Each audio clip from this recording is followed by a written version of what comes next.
Tomorrow, Americans celebrate Thanksgiving. While many spend the holidays with friends and family, not everyone will be able to come home. Tens of thousands in the military are deployed overseas, and the Knights of Columbus is honoring those currently serving and veterans with a special ceremony and mass. Here at the St. John Paul II National Shrine in Washington, current and former members of the military come together in prayer. The Knights of Columbus hosted a ceremony and mass earlier this month to honor the 100th anniversary of the end of World War I.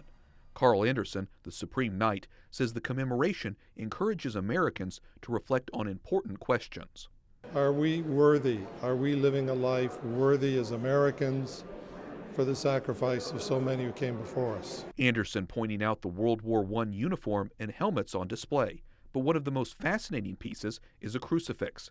It belonged to Joyce Kilmer, a Catholic poet and writer who died in battle while serving in World War I. He very much felt this sacrificial giving to his country and his fellow soldiers, and it comes right out of the heart of Catholicism. No greater love has a man than to lay down his life for his friends.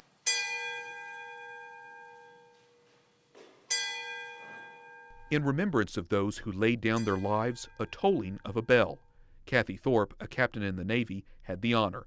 She says her Catholic faith plays an important role in her life as a veteran and reservist. And all the experiences that along the way, whether it's being at the bedside of our wounded warriors or helping console a widow, my faith just kind of comes into play in everything that I do.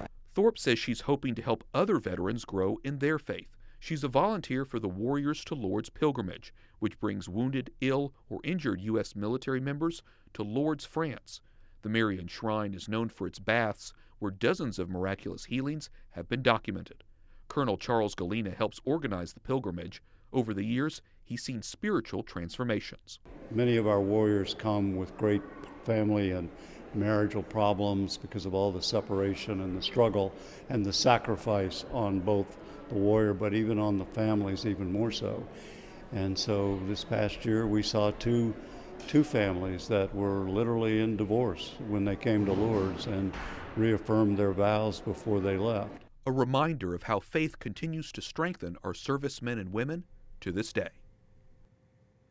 And as always, we thank the Knights of Columbus for its support of EWTN News Nightly.